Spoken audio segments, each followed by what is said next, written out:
Hello and welcome to our podcast Identity Dialogue. I'm your host, Neeta Chaudhary, and I'd like to welcome Ellen Lee from Canada. Welcome. Thank you. Thanks for having me. I Well, look forward. super.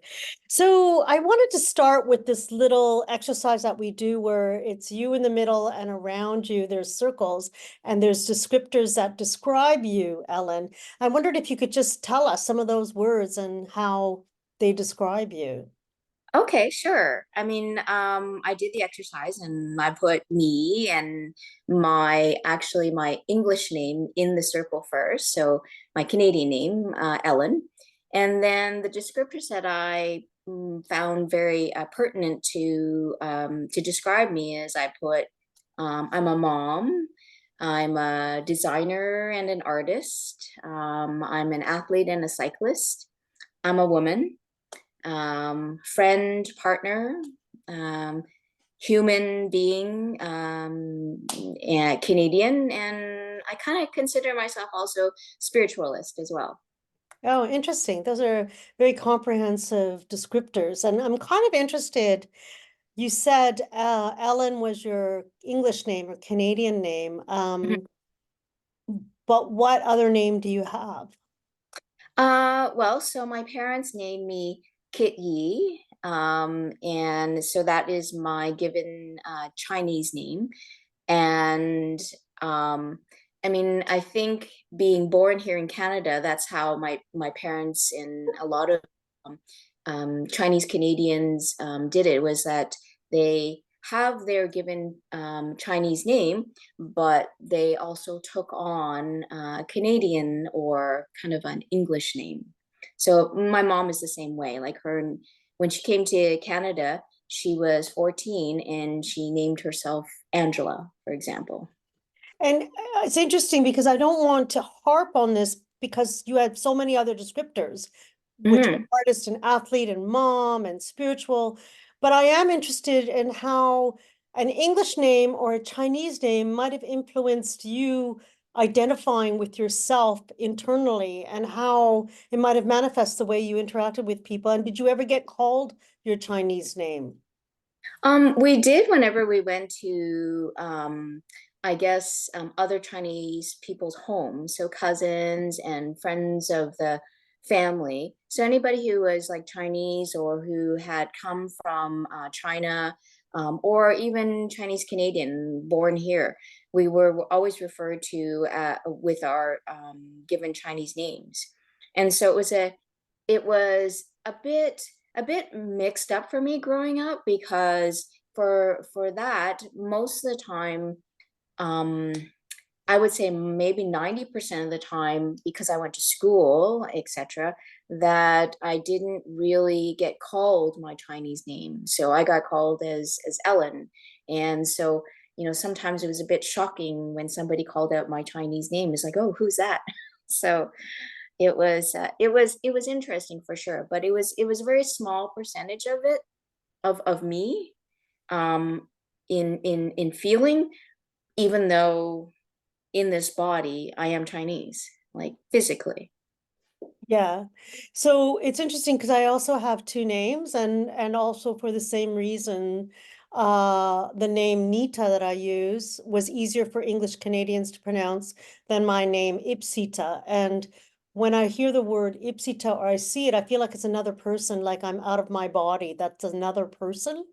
And Yes. that person is actually kind of a formal special person for me. That Right. Ipsita is a formal special person, and the Nita is that common person.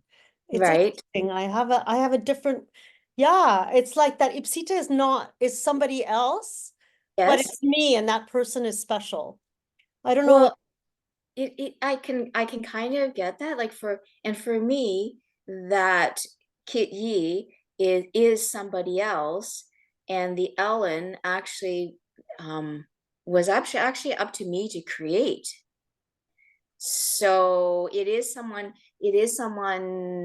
kind of like different than who the what I was given, and now I have been given something else that I have to create. So, it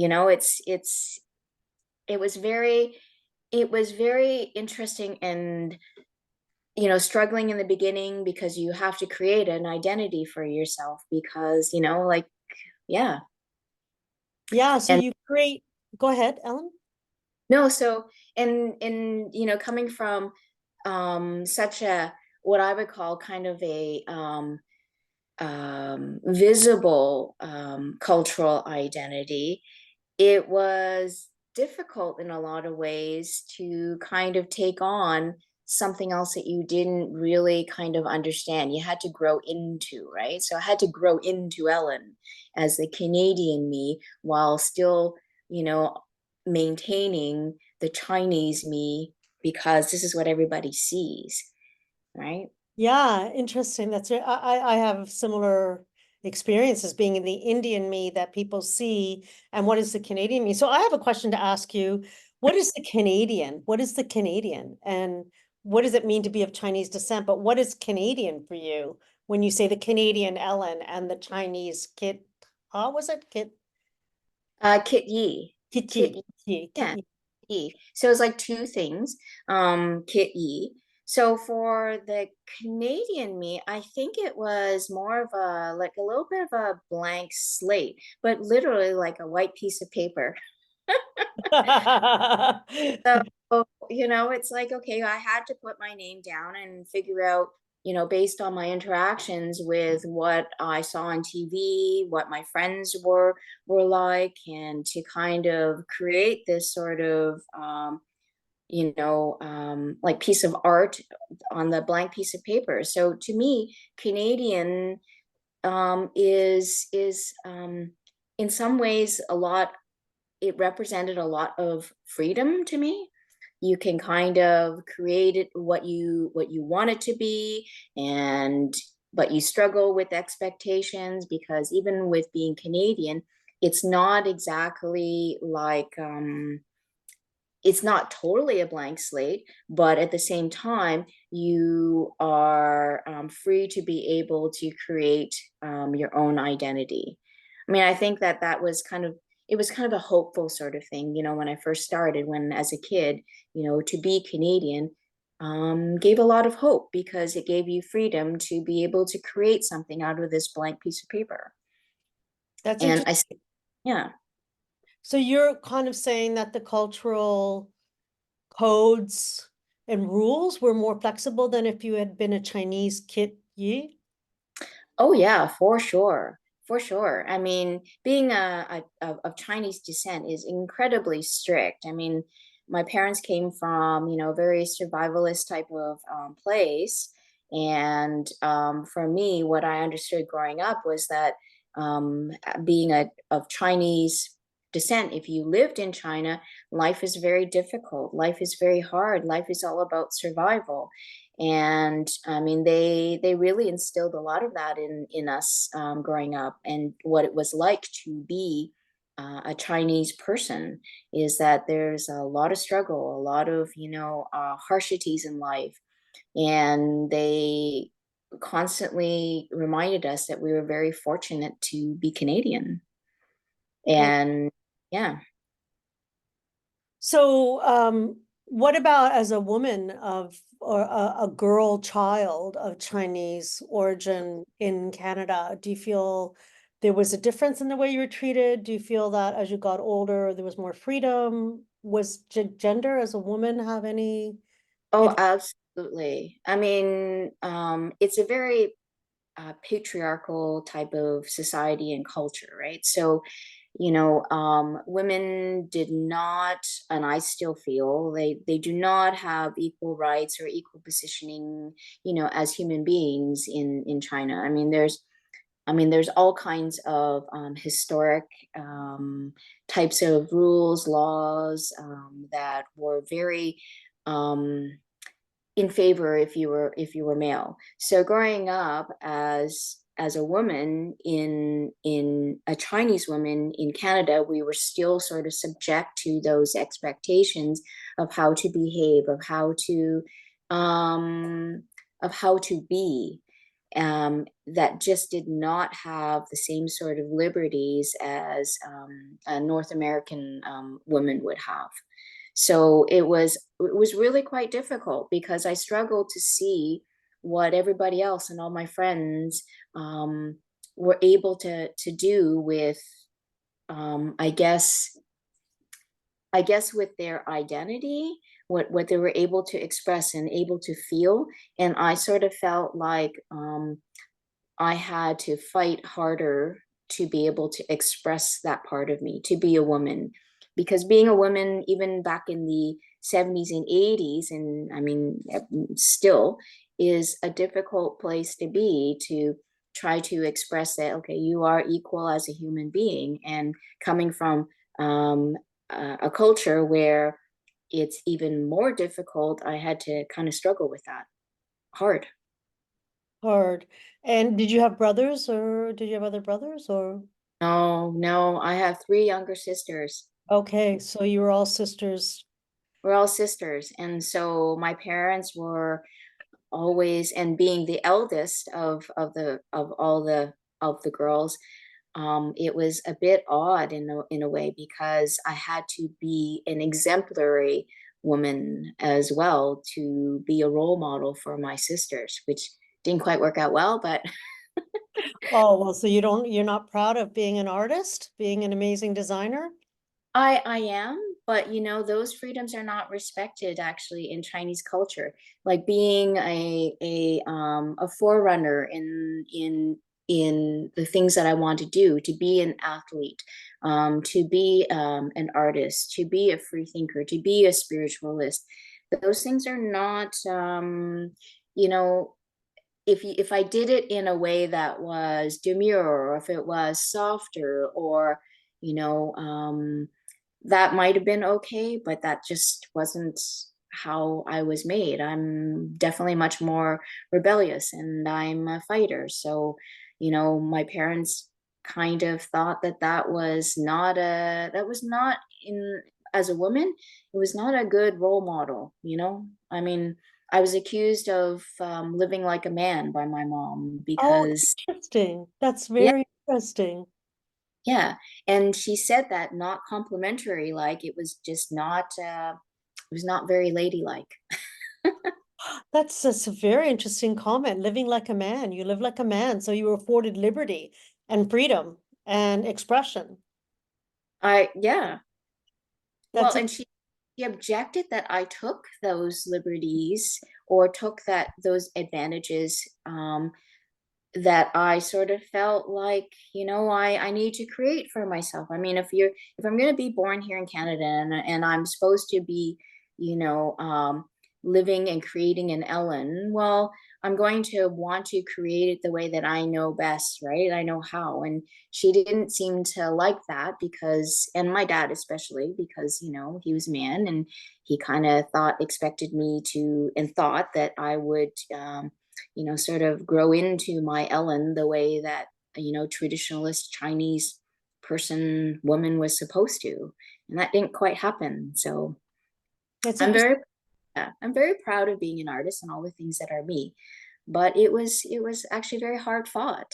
So yeah. So, what does it mean to be an artist for you and your identity? How do you describe that identity, and how is it different than somebody who doesn't describe themselves as an artist? Well, I think being an artist is, for me, being very connected to their life and their expressions and their feelings, and you know, being able to put um, your feelings and other people's feelings into an art. It's an expression of feelings in your inner self. And you know, coming from a Chinese background, expressing feelings was not really something that people did. Oh, it interesting. it was, you know, if you expressed your feelings, it was actually a vulnerability.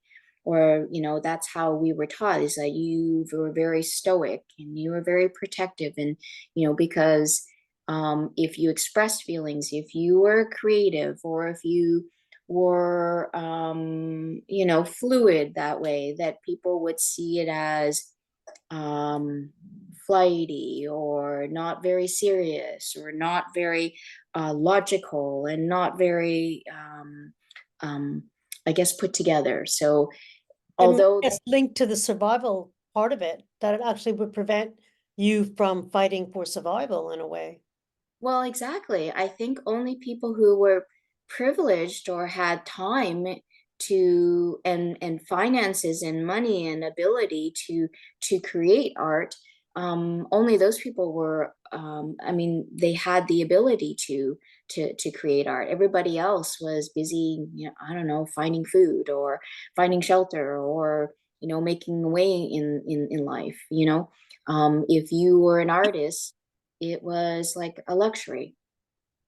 So um, I sort of feel that, you know, I think growing up as a woman, like a female, and having that um, natural artist tendency, I had to struggle to even express it because to my parents, it was more vulnerability that you're showing to everybody, right? So because everybody in our culture aspires to be a doctor or a lawyer or a dentist or all those things that will make you money to survive. Exactly. Interesting. So, do you think, I mean, I'm not going to go into the details of history because I don't know much, but there was a cultural revolution where, or the cultural, where, in China, didn't they, kill intellectuals and that type of thing? Was there a fear of, of art and that kind of thing in your parents? Were they afraid of that or? I don't think they were afraid. I mean, they immigrated here when they were young. Okay. And so I mean, the circumstances by which they had to immigrate here, for my mom, it was favorable. I mean, they were sponsored. And for my dad, he had to make his way, I would say probably not legitimately, right? So it was really hard. I mean, he grew up in a family of 9 kids, and not everybody could come here to Canada. So he had to find his way. Um, and so I think that um, there there's not a lot of discussion growing up about intellectuals and artists being persecuted, but I mean, they certainly, I think, in the politics, anyways. At certain times in histories, multiple times, they tended to quash a lot of that because intellectuals and artists were dangerous to the government control. So when you're dealing with, like, I think, communist control, expression and freedom of expression, whether it be thought or whether it be art, which says a lot of things, is dangerous to them. So for sure, I mean, I think that happens with a lot of cultures, but yes, especially in China.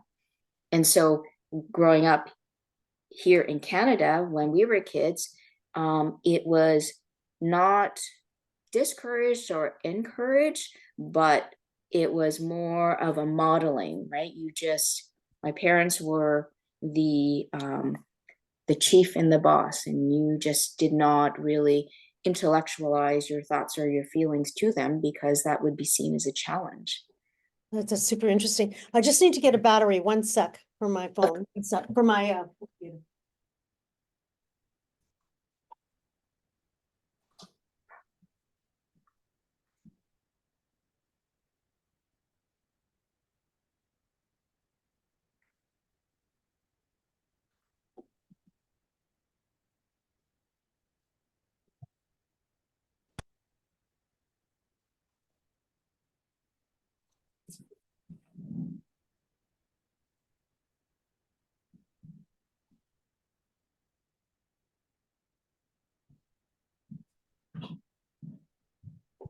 Apologize. Oh, no problem. So that's really interesting. You did actually touch upon an important aspect of what art has meant for them and the threat it was for them and the potential survival or non-survival of their daughter. Mhm. Um, but how art was something that was inside you. It was like so expressive and so much part of who you were that it was impossible to suppress. It was impossible to suppress who your true identity was. Yes. And it's interesting because you did start studying something to make your parents happy, and then you just moved to studying design, correct? I did. I actually got into the University of Western Ontario, and I had it in my head that I was going to be some kind of doctor, if not like a um I guess I studied or I wanted to study psychiatry. So I did that for 2 years, and there was all kinds of maths and sciences that were involved with it, and it kind of changed my perspective of whether or not this is what I wanted to do. But I did it for them mostly. I mean, they're still very proud today to say that, oh, I went to school to be a doctor of some sort. Or my sister, who's a chiropractor, they're very proud to talk about how she's a doctor, right? So, yeah, I went to school and studied that first before I decided, being I had to be true to myself. I always knew that I was more of an artist than anything else, from pretty much when I was 14, and if not even younger. And so you followed your passion and you're happy about that. I Uh, am. I am. Like being an interior designer is the one of I mean, I wouldn't say it's my only job. I've done all kinds of jobs, but it's my best job ever. do you, what would you say your influences are in design with regards to, I think when you're working with a client, you try and do what the client wants, but part of you comes and your identity comes out of it when you're working with a client. What aspect does the Chinese identity have anything to do with it or not? Maybe not. I know for me, my house, the colors in it are very influenced by my Indian palette. It's so obvious. It's so influenced by the Indian palette. But what kind of influences do you have in your palette and in your design needs?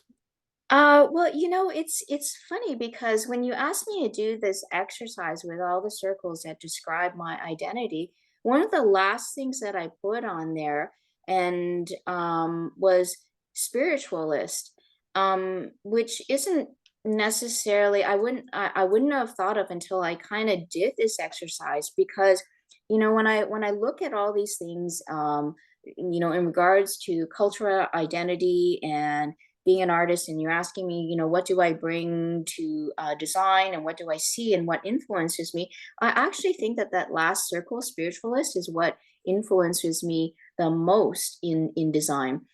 I really think, and I really feel, and I've been doing this for 30 years as a designer, is that yes, I do bring trends, and yes, I do bring, my personal likes and whatnot to the design. But as a spiritualist, I actually bring what's in the clients out into the design.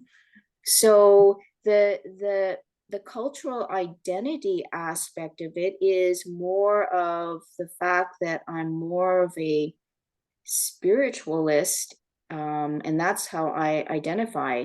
And I think it's probably because I had to struggle to create what that blank piece of paper looked like, and so I could have created anything um, for my identity, and it didn't. Even though I was restricted to, yes, I grew up as a Chinese Canadian, but as the rest of it, the blank slate, I was able to create anything, and I kind of keep that at the forefront of all my designs, is that as a spiritualist, or as a spiritual designer, I kind of really feel that everybody has something that is inherent about them that they feel comfortable creating. And so that's what I actually bring to design. So I'm not really about trends and colors and shapes or whatever architecture is. It's more about a feel and making the human being that I'm actually creating for comfortable in their environment.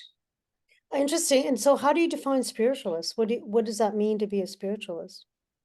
To me, it means being connected to this life, um, to really feel what it's like to move through your day, minute by minute, in a mindful way, like actually be here. So I don't mean it in a religious way or in some sort of way like that, but um, more of a just being connected to your life every day. So you know how sometimes when you forget to like rub your hands together, or you don't touch anything, it's like, okay, am I really here? Is this tangible, right? Is this really, my is this really what my hair feels like? So to me, spiritualist is really being connected to your body here and now. And because I think that sometimes there's a big disconnect between thoughts and physical. And we can go through an entire life without ever having to really prove to ourselves that we exist. So, It's interesting. I would have had a different perspective as spiritualist, so that's interesting. Very mhm. interesting. So it actually brings me to the body part, then the link of the body and the mind and the here and the now is the athlete and why you call yourself an athlete and why it's so much part of your identity. Um, So, I mean, like everybody else, I got, for a number of years, I would say decades, I got caught up in work, and I got caught up in life. And, you know, at one point, I just kind of thought, you know, what am I doing here? And what am I like? I'm here, but I'm forgetting to be here. So, you know, I think I looked in the mirror and I thought to myself, I need to I need to honor the body that I have for the time that I've been given. So I really kind of took control of things and decided to work out and decide to, go and be a cyclist. I don't even think I started as, be a cyclist or to be anything, but it was more of a connection of feeling what my body can do and really being mindful of that. Because if you're just kind of going along every day doing everything, you really forget what it feels like to be here. So when you're an athlete or you do something that is extremely challenging, your one job while you're doing that is to listen to your body, because your body won't work if you're thinking about, something else, or, traveling somewhere else, if you're daydreaming. So as an athlete, as a cyclist, it really kind of gives me that focus to be able to connect to my body here and now, because I don't have any other choice, because I'll fall off my bike or I'll fall off the trail or whatever it is. You kind of have to really pay attention to that. And so, it just became like the one of the most important things about me. It connected again, to that spiritualist ideology that I have for living, is how to connect to your body. Interesting. So your mind, body, spirit, athlete, artists all kind of meld together. And would They you say the athlete part is very Canadian in that way, like that physical activities and outdoor? I know for me, being born and raised in Canada, sport was much more important to me than it was to my cousins in India, for example. Right. Yeah, I think it was. I mean, we just had more access here, right? I Yeah. mean, so we have more access to it. It was one of the venues or genres that I could put myself into to connect to that, body portion of me, the Ellen part of me. So it was just access to it. And and people have to sometimes find what makes them feel. Like for me, I've been very fortunate. I'm a very feeling person, so in terms of creating art, that fit well for me. That felt really good. Being on my bike, that fit well for me, and that felt good. So I just kind of went with that. I do a lot of things that are um, that are very attached to the senses, touch, feel, smell, sight, all these things. Like I am a real sensory hog. And so anything that allows me to um, really get into those senses allows me to be in my body in the moment, connect to the Ellen part of me, and not forget that it's not just, a piece of paper. Interesting. So is there anything that is Kit Yi of you, or is that kind of just a name? Um, I think it's mostly a name. I mean, I love a lot of Chinese things. I love the fact that, I think they are very strong, kind.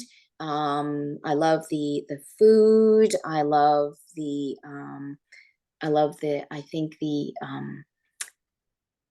do have they do have a history, a very deep history in the arts. Whenever they were allowed to express that sort of thing, their art is very spiritual. I think the medicine, and the way that they approach medicine is um, is really great. That there's for Eastern medicine, it's very connected to mind and body. So I think that, the Kit Yi part of me recognizes that, you know, um, maybe that's, a lot of culturally where that came from too. My need to connect mind and body and spirit. Um, so yeah, I think that there are good parts of the Kit Yi in me still, um, for sure. That's fantastic. So what does it mean for you to be all of these descriptors and a Chinese Canadian, but a Canadian today and in the past and in the future? I wondered if you could give us some words on that. Wow, that's like the what is it, Miss America question of uh, well, I don't know how to sum that out. I think that